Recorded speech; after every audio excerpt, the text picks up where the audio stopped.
ನಮಸ್ತೆ ವೀಕ್ಷಕರೇ, ಇದು ವಿಶ್ವಪಥ ಟಿವಿ. ನಾವೊಂದು ವಿಶೇಷವಾದ ಒಂದು ವಿಷಯವನ್ನು ನಾವು ಆಯ್ಕೆ ಮಾಡಿಕೊಂಡು ಒಂದು ಚರ್ಚೆ ಮಾಡೋದಕ್ಕೆ ಮುಂದಾಗಿದ್ದೀವಿ. ಕಾಡಾನೆ ಮತ್ತು ಮಾನವ ಸಂಘರ್ಷ ಇದು ಯಾಕೆ ನಡೀತಾ ಇದೆ, ಏಕೆ ನಡೀತಾ ಇದೆ, ಇದಕ್ಕೆ ಪರಿಹಾರಗಳೇನು ಅಂತ ಹೇಳಿ ವಿಶ್ವಪಥ ಟಿವಿ ಇಲ್ಲಿವರೆಗೆ 10 ವರ್ಷಗಳಲ್ಲಿ 78 ಜನ ಸತ್ತೋಗಿದ್ದಾರೆ ಕಾಡಾನೆಯಿಂದ. ಮತ್ತು 39ಕ್ಕೂ ಹೆಚ್ಚು ಆನೆಗಳು ಕೂಡ ಸತ್ತೋಗಿದ್ದಾವೆ. ಮುಖ್ಯವಾಗಿ ವಿಶ್ವಪಥ ಅದು ಮನುಷ್ಯನ ಪರವಾಗಿ ಇದೆ, ಕಾಡು ಪ್ರಾಣಿಗಳ ಪರವಾಗಿದೆ. ಈ ಸಮಸ್ಯೆನ ಪರಿಹಾರ ಮಾಡಬೇಕು ಅನ್ನೋ ಕಾರಣಕ್ಕೆ ಈ ವಿಷಯವನ್ನು ಚರ್ಚೆಗೆ ಎತ್ತುಕೊಂಡಿದೆ. ಇಲ್ಲಿ ಎಲ್ಲೂ ನಾವುಗಳು ಈ ಕಾಡು ಪ್ರಾಣಿಗಳ ಪರವಾಗಿದ್ದೀವಿ, ಕಾಡಾನೆಗಳ ಪರವಾಗಿದ್ದೀವಿ ಅಥವಾ ಮನುಷ್ಯನ ಪರವಾಗಿದ್ದೀವಿ, ಮನುಷ್ಯನ ರಕ್ಷಣೆ ಮಾಡೋದಕ್ಕೆ ಕಾಡನ್ನು ರಕ್ಷಣೆ ಮಾಡೋದಕ್ಕೆ ಇಲ್ಲ ತಲದನ್ನು ಹೇಳ್ತಿದ್ದೀವಿ ಅನ್ನೋ ವಿಚಾರಗಳು ಇಲ್ಲಿ ಏನೂ ಇಲ್ಲ. ನಮಗೆ ಪರಿಹಾರ ಆಗಬೇಕು. ಮಾನವ ಮತ್ತು ಕಾಡಾನೆಗಳ ಸಂಘರ್ಷ ಮತ್ತು ಕಾಡು ಪ್ರಾಣಿಗಳ ಸಂಘರ್ಷಕ್ಕೆ ಪರಿಹಾರ ಸೂಚಿಸಬೇಕು, ಸಂಬಂಧಪಟ್ಟ ಸರ್ಕಾರ ಸೂಚಿಸಬೇಕು ಅಂತ ಹೇಳ್ತಿದ್ದೀವಿ.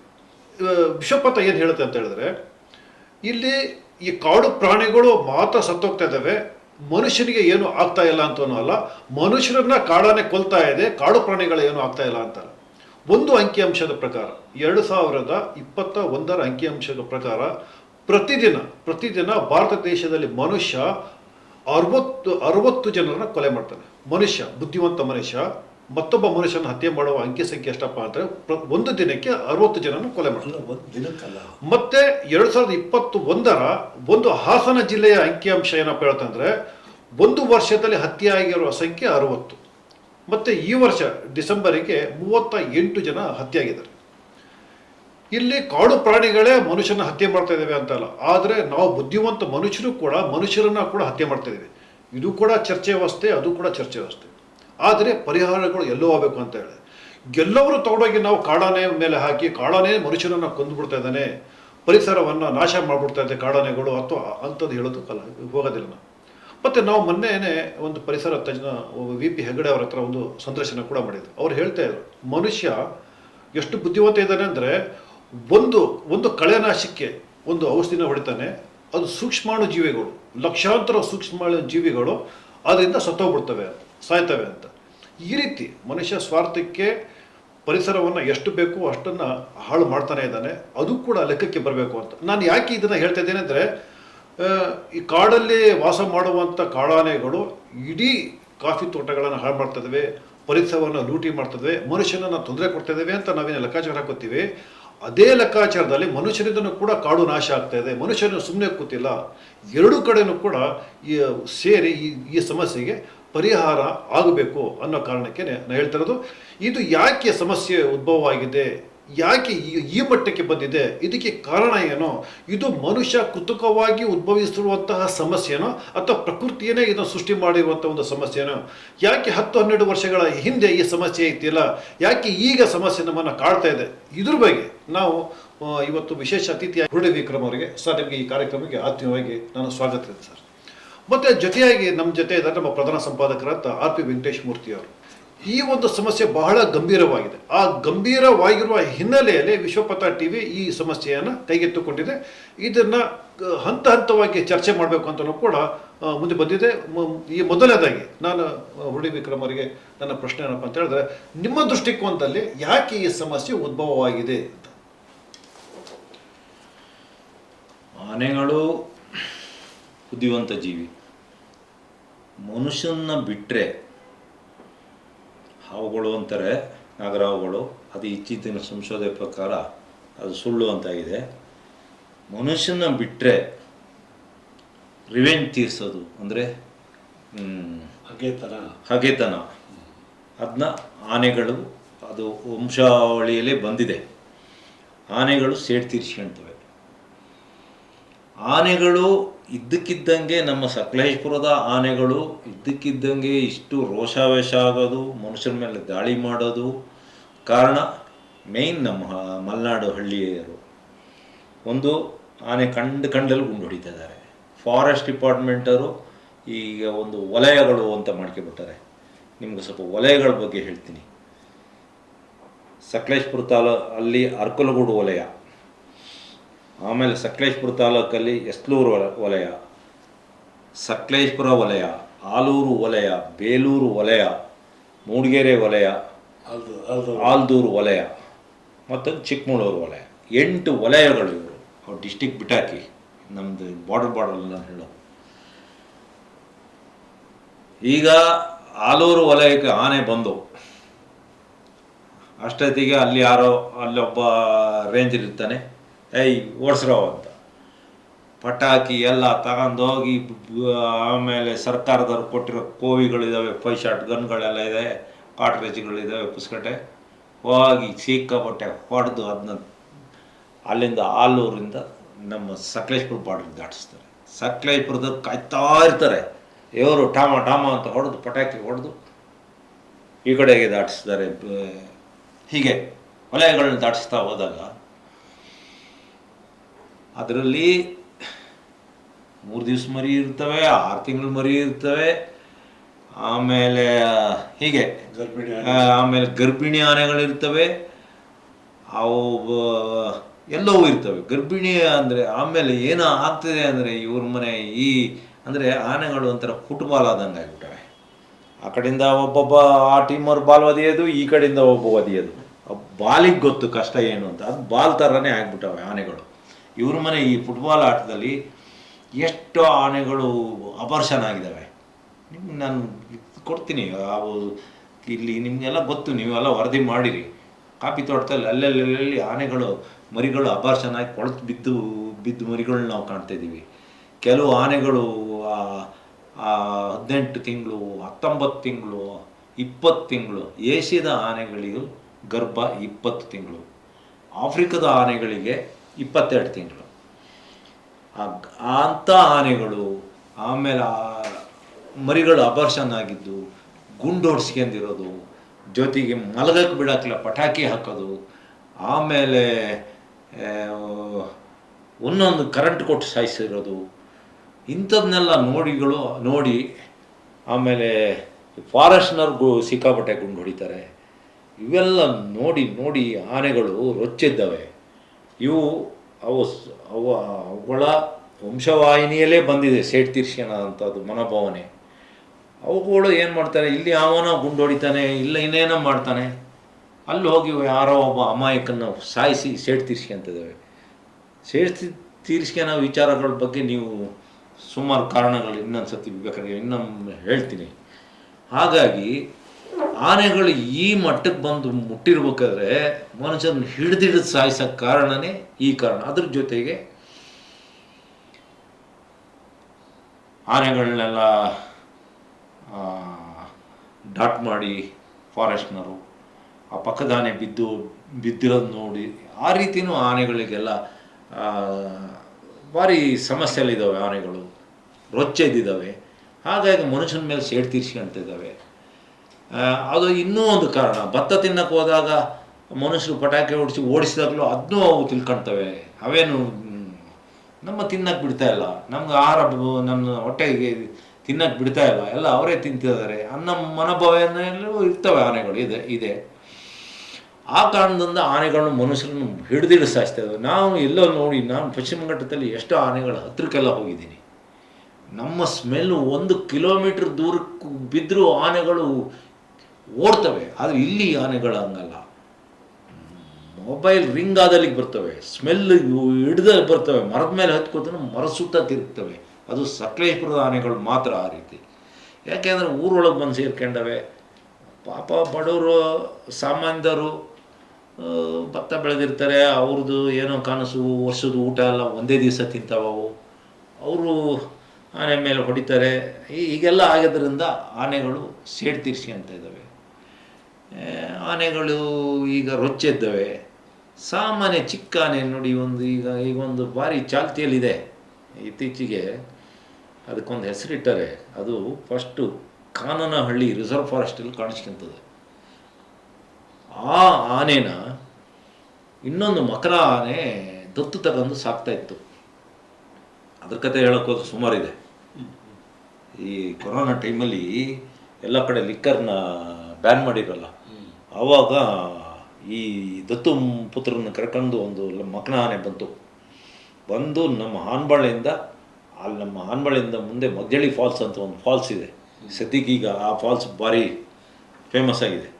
ಅಲ್ಲಿಗೆ ಬಂದಾಗ 3/4 ಬ್ಯಾರಲ್ ಬ್ರಿಟಿಷರ ಕುಡಿದು ಅದಕ್ಕೂ ಕೂಡಿಸಿ ಆಮೇಲೆ ನನ್ನ ಮೇಲೆ ಬಂದು ದಾಳಿ ಮಾಡ್ತು. ನಾನು ಒಂದು ಇಷ್ಟದ್ರಿಂದ ನೆಗೆದು ಓಡೋಗಿ ತಪ್ಪಿಸ್ಕೊಂಡೆ, ನನ್ನ ಮೇಲೆ ಅಡಿಕೆ ಮರ ಎಲ್ಲ ದೂಕ್ತು. ಆ ರೀತಿ ಸರಬು ಕುಡಿಯೋ ಅಭ್ಯಾಸಕ್ಕೂ ಇವು ಬಂದಿದ್ದಾವೆ. ಆಮೇಲೆ ಇವುಗಳಿಗೆ ಹೀಗೆಲ್ಲ ಸಮಸ್ಯೆ ಆಗ್ತದೆ. ಆ ಮಕ್ಕಳನ್ನ ಹಿಡಿದಾಗ ಇದೇ ಕಿರ್ಕ್ಪಾಟಿ ಕ್ಯಾಂಟೀನ್ ಇದೆಯಲ್ಲ ಹೊಸೂರು ಇದ್ರ ಹತ್ರ, ಅಲ್ಲಿ ಹಿಡಿದು ಅದನ್ನ ಈಗ ನಾನು ಮೊನ್ನೆ ಅದು ನೋಡೋಕ್ಕಾಗೆ ಹೋಗಿದ್ದೆ. ದುಬಾರಿಯಲ್ಲಿ ಟ್ರೈನಿಂಗ್ ಕೊಟ್ಟಿದ್ದಾರೆ. ಅವನು ನಾವೇ ಹಿಡಿದು ಎಲ್ಲ ಓಡಾಡಿ ಅದಕ್ಕಿಂತ ಹಿಂದಿನ ದಿವಸ ಒಂದು ಸೊಸೈಟಿ ನುಗ್ಗಿ ಅಕ್ಕಿ ತಿಂದಿತ್ತು. ಅದನ್ನ ನಾನು ಅಲ್ಲಿ ಹೋದಾಗ ನಂಗೊಂದು ನಮಸ್ಕಾರ ಹೊಡಿಸಿದೆ ಅವನು ದುಬಾರಿಯಲ್ಲಿ. ಅದಿರಲಿ, ಆ ಮರಿ ಈಗ ಅನಾಥ ಆಗಿ ಅದು ರೋಚೆದ್ದಿದೆ. ಅದಕ್ಕೆ ಈಗ ಕಾನನಹಳ್ಳಿ ಫಾರೆಸ್ಟಲ್ಲಿ ಮೊನ್ನೆ ಒಂದು ಅಟ್ಯಾಕ್ ಮಾಡಿ ಅದಕ್ಕೊಂದು ಹೆಸರಿಟ್ಟರೆ ಕಾನಹಳ್ಳಿ ಕುಳ್ಳ ಅಂತ. ಅದು ರೊಚ್ಚೆದ್ದು ನೋಡಿ. ಅದಕ್ಕೆ 8 ವರ್ಷ ಇರ್ಬೋದು. 8 ವರ್ಷದ ಆನೆ ಮರಿಗಳು ಈಗ ಮನುಷ್ಯರ ಮೇಲೆ ರಿವೆಂಜ್ ತೀರ್ಸಕ್ಕೆ ಬಂದವೆ. ಅದಾದ್ಮೇಲೆ ಮತ್ತೊಂದು ಮಕ್ಕನಾವ ಇದೆ, ಅದಕ್ಕೂ ಏನೋ ಯಾರೋ ಗುಂಡು ಹೊಡೆದಾರೆ. ಯಾರೋ ಒಬ್ಬನ ಕಡೆಗರ್ಜಿ ಒಬ್ಬನ ಮನುಷ್ಯನ ಪ್ಲಾಂಟನ್ನು ಅಟ್ಟಿಸ್ಕೊಂಡು ಹೋಗಿ ಅವನ ಟೆರಸ್ ಮೇಲೆ ಹತ್ತಿ ಬದುಕಿದ. ಸಣ್ಣ ಸಣ್ಣ ಮರಿಗಳು ಯಾಕೆ ರಿವೆಂಜ್ ತೀರ್ಸಕ್ಕೆ ಬರ್ತಾ ಇದ್ದಾವೆ? ಒಂದು ಮನುಷ್ಯರು ಗುಂಡೇಟು, ಎರಡನೇದು ತಾಯಿ ಏನು ಮಾಡ್ತದೆ ಅದನ್ನ ಮರಿಗಳು ಅನುಸರಿಸ್ತವೆ. ಬಹುಶಃ ತಾಯಿ ಅವನ ಮನುಷ್ಯನ ಕೊಂದಿರ್ಬೋದು, ಇಲ್ಲ ಹೊಡೆಸ್ಕೊಂಡಿರ್ಬೋದು. ಹಂಗಾಗಿ ಆನೆಗಳೆಲ್ಲ ಆಕ್ರೋಶ ಆಗಿದ್ದಾವೆ, ಸೇಡ್ ತೀರ್ಸ ಮನೋಭಾವನೆಗೆ ಬಂದವೆ. ಅದು ವಂಶವಾಹಿನಿಯಾಗಿ ಸೇಡ್ ತೀರ್ಸ ಮನೋಭಾವನೆ ಆನೆಗಿದೆ. ಹಾಗಾಗಿ ಆನೆಗಳು ಮನುಷ್ಯರ ಮೇಲೆ ಅಟ್ಯಾಕ್ ಮಾಡ್ತಾ ಇದ್ದಾವೆ. ಅದರಲ್ಲೂ ಸಕಲೇಶ್ಪುರದ ಆನೆಗಳು, ಅದರಲ್ಲೂ ಈ ಊರ್ಕಾಡು ಆನೆ ಇದಾವಲ್ಲ ಅವುಗಳು. ಈಗ ಕೆಲವರು ಹೇಳ್ತಾರೆ ಈ ಆನೆಗಳ ಜೊತೆ ಹೊಂದಾಣಿಕೆ ಮಾಡ್ಕೊಂಡು ಬದುಕಬೇಕು, ಬೇರೆ ದಾರಿ ಇಲ್ಲ ಅನ್ನೋದನ್ನು ಹೇಳ್ತಾರೆ. ಅದು ಸಕಲೇಶ್ಪುರದ ನಮ್ಮ ಭಾಗದಲ್ಲಿ ಆಗಲ್ಲ, ನಮ್ಮ ಪಶ್ಚಿಮ ಘಟ್ಟದಲ್ಲಿ ಆಗ್ತದೆ.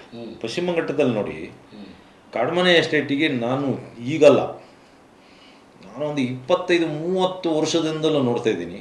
ಪ್ರತಿ ವರ್ಷ ಇಲ್ಲ 1 ವರ್ಷಕ್ಕೆ 2 ವರ್ಷಕ್ಕೆ ಒಂದು ಆನೆ ಬಂದು ಮರಿ ಹಾಕಿ ಹೋಗ್ತದೆ. ನಾನು ಒಂದ್ಸತಿ ಸುಸ್ತಾಗಿ ಒಂದು ಬಂಡೆ ಸಂದಿ ಮಲಗಿದ್ದೆ, ದೊಡ್ಡ ಬಂಡೆ ಹತ್ರ ಹೋಗಿ ಮಲಗಿದೆ, ನಡೆದು ಟ್ರೆಕ್ಕಿಂಗ್ ಹೋಗಿ. ಆ ಕಡೆ ಭಾಗದಲ್ಲಿ ಏನೋ ಪಟಪಟ ಸೌಂಡ್ ಆಗ್ತಾ ಇದೆ. ನಾನು ಸುಮ್ಮನೆ ನಂದೊಂದು ನಿದ್ದೆನೂ ಆಯಿತು. ಆದರೆ ಎಂಥ ಪಟಪಟ ಅಂತ ಹೇಳಿ ಒಂದು 10-20 ಹೆಜ್ಜೆ ಹೋಗಿ ಹಿಂಗೆ ಬಿಗ್ ನೋಡ್ತೀನಿ, ಅಲ್ಲೊಂದು ಹೆಣ್ಣಾನೆ ನಿನ್ನಿದ್ಕೊಂಡು ನಿದ್ದೆ ಮಾಡ್ತಾಯಿದ್ದೆ. ಅಲ್ಲಿ ನಾವು ಹೊಂದ್ಕೊಂಡು, ನಾವು ಆನೆಗೂ ಗೊತ್ತು ನಾನು ಬಂದು ಮಲಗಿರೋದು, ನಾನು ನಿದ್ದೆ ಮಾಡ್ತಿರೋದು ಗೊತ್ತಿದೆ ಅದಕ್ಕೆ. ಅದೇ ನಮ್ಮಲ್ಲಾಗಿದ್ದರೆ ಬಂದು ತುಣಿದಾಗ್ತಿತ್ತು.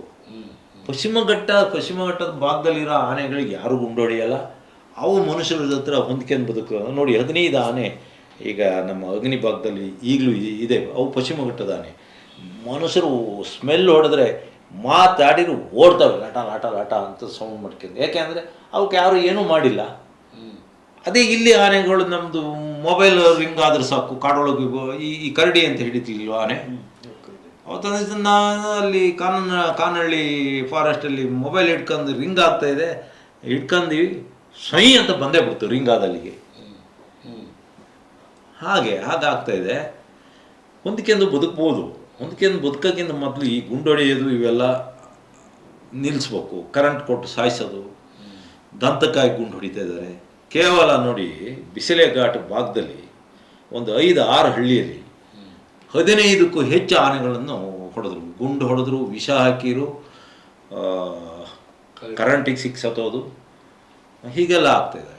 ಅದು ಬಹುಶಃ ಈ ಭಾಗ, ಈ ಕೊಡಗು, ಇಲ್ಲಿ ಯಾವ ಭಾಗದಲ್ಲೂ ಕೇವಲ ಒಂದು 4 ಹಳ್ಳಿಯಲ್ಲಿ ಅಷ್ಟು ಆನೆ ಸಾಯಲೇ ಇಲ್ಲ. ಅದಿರಲಿ. ಹಾಗಾಗಿ ಹೊಂದಾಣಿಕೆ ಮಾಡೋಕ್ಕೆ ಪಶ್ಚಿಮ ಮಾಡ್ಬೋದು, ಆದರೆ ಆನೆಗಳಿಗೆ ಏನೂ ಕಿರ್ಕೊಳ ಕೊಡಬಾರ್ದು. ನಾವು ಬೆಳೆದ ಬೆಳೆಗೆ ಅದು ತಿನ್ನತ್ತಿಗೆ ನಾವು ಓಡಿಸಿರು, ಅದು ಸಿಟ್ಟಾಗ್ತದೆ, ನನ್ನ ತಿನ್ನಕ್ಕೆ ಬಿಡೋಕ್ಕಿಲ್ಲ ಅಂತ. ಅದಕ್ಕೆ ಅವೆಲ್ಲ ಕಾರಣಗಳಿದ್ದಾವೆ. ಹಾಗಾಗಿ ಇಲ್ಲಂತೂ ನಮ್ಮ ಸಕಲೇಶ್ಪುರದ ಈ ಊರ್ಕಾಡಾನೆ ಇದಾವಲ್ಲ, ಅದ್ರ ಕೈಯಲ್ಲಿ ನಾವು ಅವ್ರಗಳ ಹತ್ರ ಹೊಂದಾಣಿಕೆ ಕಷ್ಟ. ಆದರೆ ಭೀಮಾ ಆನೆ ಹತ್ರ ಒಂದು ಸ್ವಲ್ಪ ಹೊಂದಾಣಿಕೆ ಮಾಡ್ಕೋಬಹುದು. ಭೀಮಾ ಮಾತ್ರ. ಯಾಕೆಂದರೆ ಭೀಮಾ ಇಷ್ಟವರೆಗೂ ಯಾರ ಮನೆ ಗದ್ದೆ ಭತ್ತ ತಿನ್ನಲಿಲ್ಲ. ಅವತ್ತೇನೋ ಒಂದು ಘಟನೆ ನಡೀತು, ಭೀಮಗೆ ಹಿಂದ ವಾರ ಸಿಕ್ಕಾಪಟ್ಟೆ ತೊಂದರೆ ಕೊಟ್ಟಿದ್ರು. ಆಮೇಲೆ ಜೊತೆಗೆ ಭೀಮಾ ನೋಡ್ತಲೇ ಇತ್ತು. ಭೀಮನ ಮೇಲೆ ಇದು ಮಾಡಿದ್ರು. ಅಲ್ಲಿದ್ದು 3 ಜನದಲ್ಲಿ ನಾನು ಬಿದ್ದೆ ಜೊತೆ. ಆವಾಗ ಅದು ಸಡನ್ ಅದು ಹೊಡೆದಾಗ ವಾಪಸ್ ತಿರುಗಿ ಕೂಡಲೇ ಯಾರೋ ಒಬ್ಬ ಫಾರೆಸ್ಟ್ ನಾನು ತೆಗೆದು ಅದು ಮುಖಕ್ಕೆ ಗುಂಡು ಹೊಡೆದ. ಹಾಗಾಗಿ ಅದು ಅವತ್ತು ನಾವು 3 ಜನನೂ ಸಾಯ್ಬೇಕಿತ್ತು.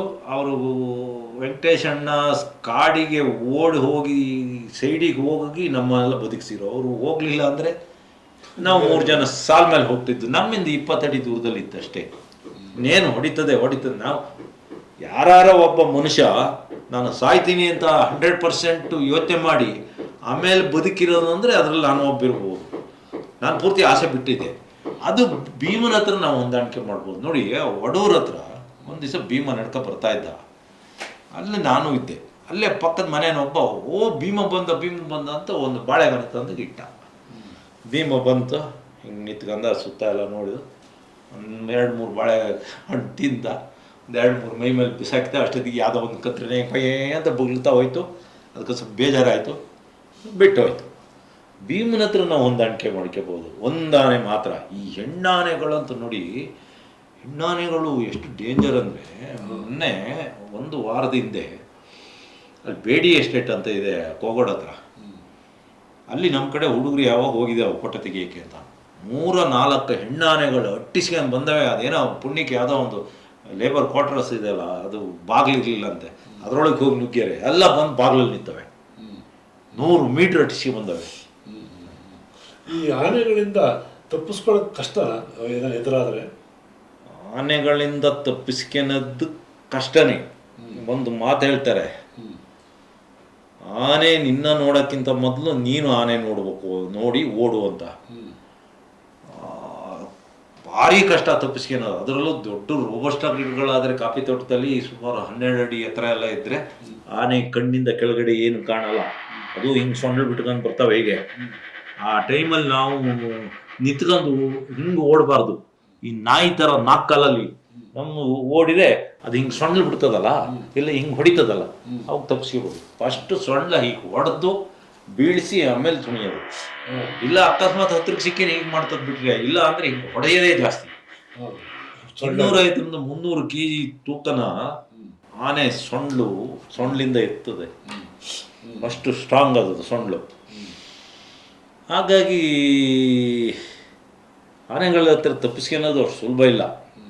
ಅರಾಬಿಕಾ ತೋಟದಲ್ಲಾದರೆ ಅವನು ಸತ್ತೋದ ಅಂತಲೇ ಲೆಕ್ಕ, ಸಾಧ್ಯನೇ ಇಲ್ಲ.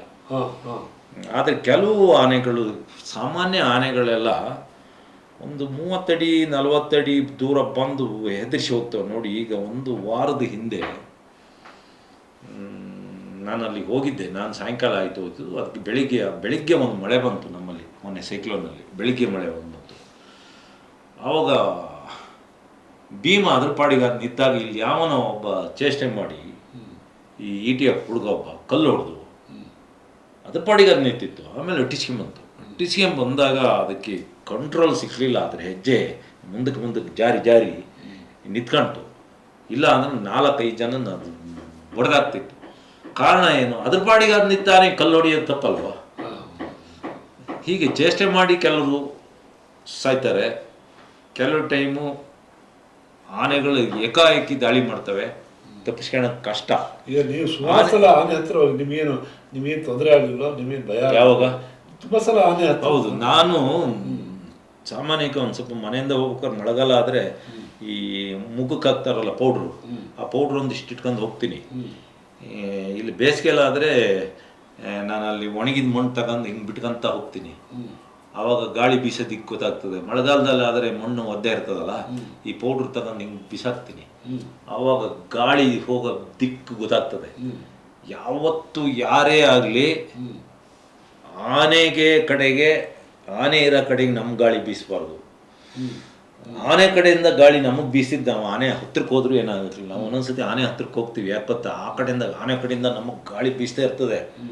ಆನೆದು ಮೂತ್ರದ ವಾಸನೆ ಬರ್ತಾ ಇರ್ತದೆ, ಆನೆ ಲದ್ದಿ ವಾಸನೆ ಬರ್ತಾ ಇರ್ತದೆ. ಏನು ಗಮ್ಮಂತ, ಅದು ನಮಗೆಲ್ಲ ಗಮ್ಮ ಅನ್ನಿಸ್ತದೆ. ಕೆಲವ್ರಿಗೆ ಒಂಥರ ದುರ್ವಾಸನೆ ಥರ ಆಗ್ಬೋದು. ಮತ್ತು ಮದ ಬಂದ ಆನೆಗಳದ್ದು ಸ್ಮೆಲ್ಲೇ ಬೇರೆ. ಅದಕ್ಕೆ ನಾವು ಸಿಂಡು ಅಂತೀವಿ ಮಲೆನಾಡಲ್ಲಿ. ಸಿಂಡು ಹೊಡಿತಾ ಇರ್ತದೆ. ಮದ ಬಂದ ಆನೆ ಕಾಡಿಗೆ ಯಾರು ಹೋದರೆ ಮದ ಬಂದಿದೆ ಅಂತ ಆನೆ ಫಸ್ಟ್ ಪತ್ತೆ ಮಾಡೋದು ಅಂದರೆ ಒಂದು ಸ್ಮೆಲ್ಲು. ಅದಿಲ್ಲ ಅಂದರೆ ಆನೆ ನಡೆದು ಹೋಗಿರ್ತದಲ್ಲ ಅಲ್ಲೆಲ್ಲ ಮೂತ್ರ ಮಾಡ್ತಾ ಇರ್ತದೆ, ತೊಟ್ಟು ತೊಟ್ಟು ತೊಟ್ಟು ತೊಟ್ಟು ತೊಟ್ಟು ದಾರಿಯಲ್ಲಿ ಬಿದ್ದಿರ್ತದೆ. ಮತ್ತೆ ಈ ನಮ್ಮ ಗೂಳಿಗಳು ಹಿಂಗೆ ಕೆರಿತಾವಲ್ಲ ಮುಂಗಾಲ, ಆ ಥರ ಕೆರೆದು ಇದು ಮಾಡಿರ್ತದೆ. ಆಮೇಲೆ ಆ ಸಿಂಡು ಇರ್ತದಲ್ಲ, ಅದು ಮದ್ದ ಬಂದ ಆನೆಗೆ ಅವನಾರ ಸಿಕ್ಕಾಕೆಂದರೆ ಅವನು ತಪ್ಪಿಸ್ಕೊಳೋದೇ ಕಷ್ಟ. ಭಾರಿ ದುರ್ವಾಸನೆ ಅದು ಗೊತ್ತಾಗ್ತದೆ, ಅದು ಸಾಮಾನ್ಯರಿಗೆ ಗೊತ್ತಾಗ್ತದೆ. ಆಮೇಲೆ ಕಾಡಲ್ಲಿ ಹೋದಾಗ ಕಣ್ಣು, ಕಿವಿ, ಮೂಗು ಮೂರನ್ನೂ ನಾವು ಉಪಯೋಗಿಸ್ಕೋಬೇಕು. ನಾವು ಟೌನಲ್ಲಿ ಆ ಅವಶ್ಯಕತೆ ಇಲ್ಲ, ಕಣ್ಣು ಮಾತ್ರ ಸಾಕು ಅಂತ ಕಾಣ್ತದೆ. ಆದರೆ ಆ ಕಾಡಲ್ಲಿ ಆಗಲ್ಲ. ಅಷ್ಟು ಕೇರ್ಫುಲ್ಲಾಗಿ ಗಾಳಿ ದಿಕ್ಕನ್ನು ನೋಡ್ಕೊಂತ ಹೋದರೆ ಉಳ್ಕೊ ಬರ್ಬೋದು. ಕೆಲವು ಟೈಮ್ ಅದೇ ಮೊನ್ನೆ ನೋಡಿ ಭೀಮಾ ಆ ETF ಒಂದು ಹುಡುಗರನ್ನ ಒಂದು 50-100 ಅಡಿ ಮಾತ್ರ ಬಂದು ನಿಲ್ತು ಅನ್ನೋಕ್ಕೆ ಅದು ಹೇಳಿದ್ನಲ್ಲ, ಅದು ಕಾಲಿಗೆ ಗ್ರಿಪ್ ಸಿಕ್ಕಲಿಲ್ಲ, ಮುಗ್ಗರಿಸಿ ಬಂತು. ಕೆಲವು ಆನೆಗಳು ಸುಮ್ಮನೆ ನೆಲಕ್ಕೆ ಕಾಲನ್ನ ಬಡ್ದು ಒಂದಿಷ್ಟು ದೂರ ಬಂದು ಸುಯ್ ಅಂತವೆ. ಆಮೇಲೆ ಮತ್ತೆ ಎಷ್ಟು ಒಳ್ಳೆ ಆನೆಗಳು, ಎಷ್ಟು ನಮ್ಮ ಕಾಡಾನೆಗಳು ಎಷ್ಟು ಅಂದರೆ ಇವು ಬಿಡಿ, ಇವೇ ಬೇರೆ ಥರ ಆನೆ ನಮಗೆ ಸಿಗ್ನಲ್ ಕೊಡ್ತವೆ. ನಾವು ಆನೆಯಲ್ಲಿ ಎಲ್ಲ ನಡ್ತಾ ಹೋಗ್ತಿದ್ದರೆ ಪಶ್ಚಿಮ ಘಟ್ಟದಲ್ಲಿ ಕಾಡಲ್ಲಿ ಒಂದು ಕೊಂಬೆ ಮುರಿತವೆ, ಲಾಟ್ ಅಂತ ಮುರಿತವೆ. ಇಲ್ಲ ಅಂದರೆ ಕಿವಿ ಪಟ ಪಟ ಪಟ ಬಡಿತವೆ, ಇಲ್ಲ ಬುಷ್ ಅಂತ ಉಸಿದ್ಬಿಡ್ತವೆ, ನಾನು ಇಲ್ಲಿ ಇದ್ದೀನಿ ಅಂತ. ನಮ್ಮಲ್ಲೊಂದು ಪಶ್ಚಿಮ ಘಟ್ಟದಿಂದ ನಮ್ಮಲ್ಲಿಗೆ ಒಂದು ಆನೆ ಬರ್ತಿತ್ತು ಅಗ್ನಿಗೆ. ಬರೋದು ಸಾಮಾನ್ಯವಾಗಿ 5-6 ಗಂಟೆ ಆಯ್ತೀಗ, ಬರೋದಿಗೆ ಒಂದೊಂದು 50 ಮೀಟ್ರ್ ದೂರಕ್ಕೆ ಒಂದ್ಸತಿ ನಿಧಾನ ಕೂಗ್ತಾ ಬರ್ತಿತ್ತು. ಇಲ್ಲ ಅವೆಲ್ಲ ಸಿಗ್ನಲ್ ಕೊಡೋದು ನಾನು ಬರ್ತಾ ಇದ್ದೀನಿ ಅಂತ. ಆದರೆ ಈ ಆನೆಗಳಿದಾವಲ್ಲ ಅವೇನಿಲ್ಲ, ಯಾವ ಸಿಗ್ನಲ್ ಕೊಡೋದು, ಯಾವ ಸಿಗ್ನಲ್ ಏನಿಲ್ಲ, ಹಿಡಿಯೋದು ಕೊಲ್ಲೋದು ಅಷ್ಟೇ. ಸರ್, ಈಗ ಈ ಸಮಸ್ಯೆ ಉದ್ಭವ ಆಗೋದಕ್ಕೆ ಈಗ ಈ ಕಾಡಾನೆಗಳ ಜನಸಂಖ್ಯೆ ಜಾಸ್ತಿ ಸಂಖ್ಯೆ ಜಾಸ್ತಿ ಆಗಿರೋದು, ಅಥವಾ ಕಾಡಿನಲ್ಲೇ ಈ ಅಭಿವೃದ್ಧಿ ಯೋಜನೆಗಳು ಜಾಸ್ತಿ ಆಗಿರೋದು, ಅಥವಾ ಇತರ ಕಾರಣ ಏನಾಗಿರ್ಬೋದು? ಕಾಡಿದೆ. ಕಾಡು ಅಂದರೆ ಅಂದರೆ ನಮ್ಮ ಮಲೆನಾಡಲ್ಲಿ ನಾನು ಮೊದಲೇ ಹೇಳಿದ್ನಲ್ಲ, ಆನೆಗಳ ವಾಸಸ್ಥಾನ, ಅವರು ಪೂರ್ವಜರು ವಾಸ ಮಾಡೋ ಸ್ಥಾನ ಅವೆಲ್ಲ ಕಾಫಿ ತೋಟಗಳಾವೆ, ಅಡಿಕೆ ತೋಟಗಳಾಯಿತು, ಹೊಲಗಳಾಯಿತು, ಏನೇನೋ ಆಯಿತು. ಶಿರಾಡಿ ಘಾಟ್ನ ಭಾಗ ಮಾಡಿ ಅಲ್ಲಿ ರೈಲ್ವೆ ಇದು ಮಾಡಿರು. ಏನು ಕೆಂಪೊಳೆ ಹತ್ರ ಕೆಳಗಡೆ ಒಂದು ಕಾಡಿತ್ತು, ಭಾರಿ ತಟ್ಟಾದ ಕಾಡು, ಆನೆಗುಂಡಿ ಅಂತಲೇ ಅದಕ್ಕೆ ಹೆಸರು.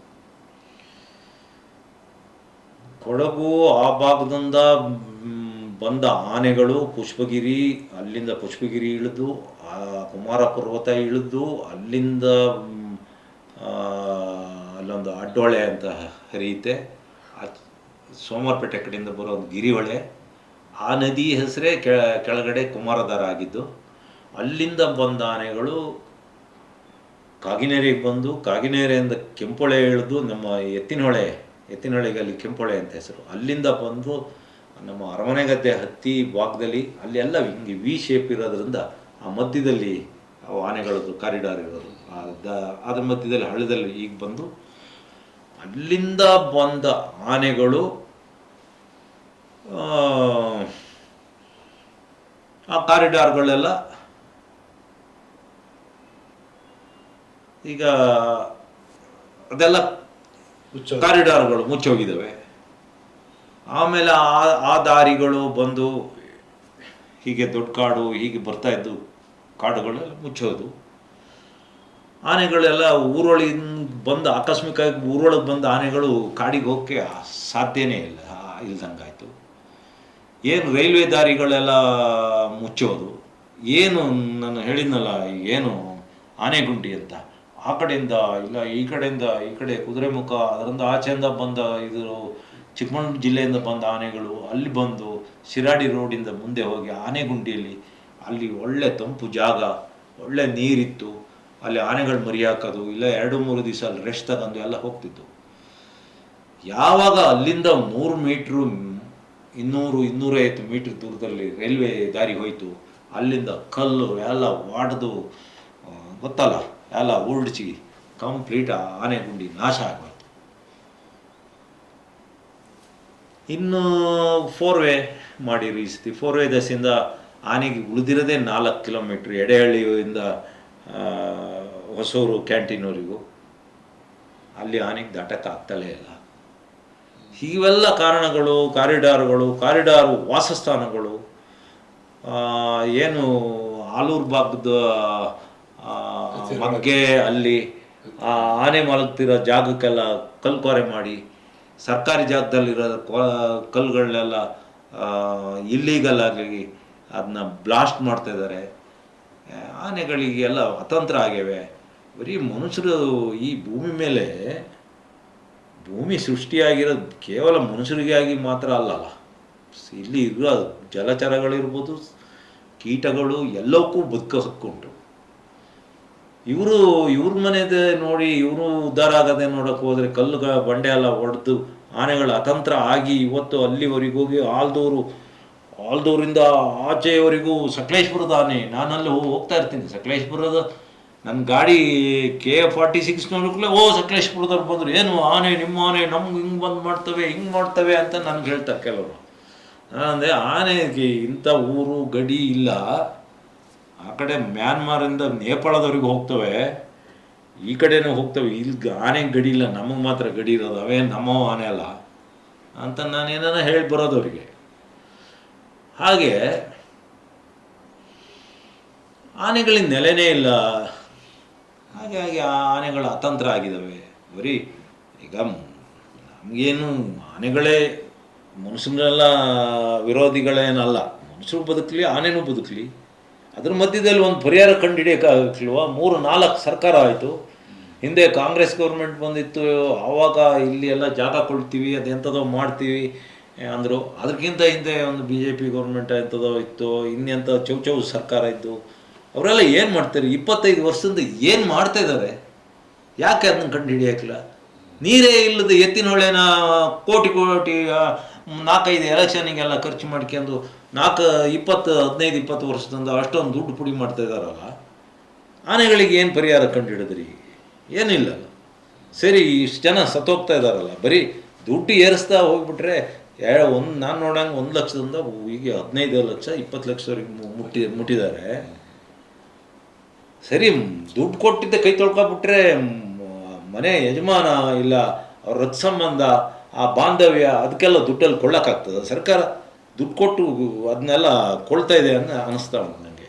ಒಂದು ಪರಿಹಾರ ಕಂಡು ಹಿಡಿಯೋಕ್ಕಾಗಲ್ವಾ ಸರ್? ಈಗ ನಿಮ್ಮ ದೃಷ್ಟಿಕೋನದಲ್ಲಿ ಸರ್, ಸಂಪಾದಕರು ನಿಮ್ಮ ದೃಷ್ಟಿಕೋನದಲ್ಲಿ ಈ ಸಮಸ್ಯೆ ಯಾವ ರೀತಿ ಉದ್ಭವಿಸಿದೆ? ಇದಕ್ಕೆ ಕಾರಣಗಳೇನು?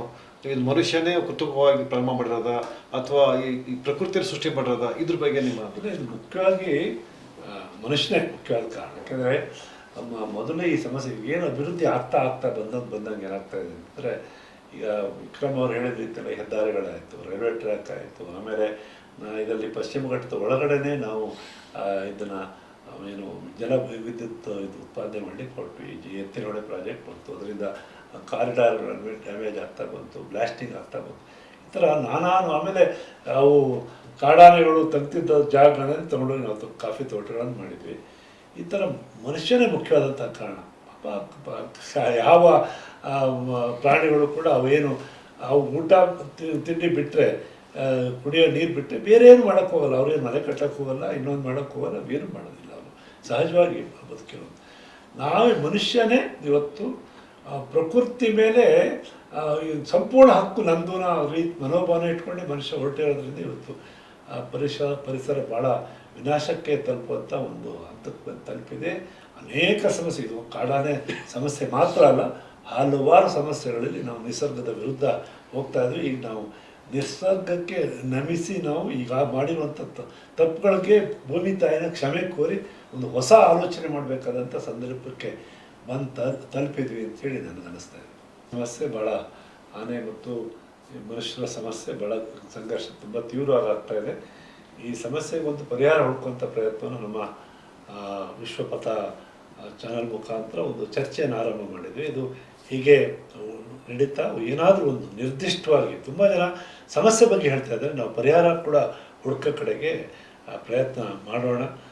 ಎಲ್ಲರೂ ಕೂಡ, ನಮ್ಮ ವೀಕ್ಷಕರು ಕೂಡ ತಮಗೇನಾದರೂ ಪರಿಹಾರದ ದಾರಿಗಳು ಕಂಡಿದ್ದರೆ ಅದನ್ನು ನಮಗೂ ಕೂಡ ತಿಳಿಸಿ ತಮ್ಮ ಅಭಿಪ್ರಾಯಗಳನ್ನು ಕೂಡ ಇಲ್ಲಿ ಹಂಚ್ಕೊಳ್ಳಿಕ್ಕೆ ಅವಕಾಶ ಮಾಡಿಕೊಡ್ತೀವಿ ಅಂತ ತಿಳಿಸ್ತಾ ಇವತ್ತಿನ ಕಾರ್ಯಕ್ರಮ ಇಲ್ಲಿಗೆ ಮುಕ್ತಾಯ ಮಾಡ್ತೇವೆ. ತಮ್ಮೆಲ್ಲ ಧನ್ಯವಾದ. ನಮ್ಮ ಪರಿಸರ ಪ್ರೇಮಿ ಹುಳಿ ವಿಕ್ರಮ್ ಅವರು ತಮ್ಮದೇ ದಾಟಿ ಒಳಗಡೆ ಈ ಸಮಸ್ಯೆ ಯಾವ ರೀತಿ ಉದ್ಭವಿಸ್ತಾ ಇದೆ, ಯಾಕೆ ನಮ್ಮನ್ನು ಕಾಡ್ತಾ ಇದೆ, ಮತ್ತು ಇದಕ್ಕೆ ಯಾಕೆ ಸರ್ಕಾರ ಪರಿಹಾರವನ್ನು ಸೂಚಿಸ್ತಾ ಇಲ್ಲ ಅನ್ನೋದ್ರ ಬಗ್ಗೆ ಭಾಳ ವಿಸ್ತಾರವಾಗಿ ಹೇಳಿದರು.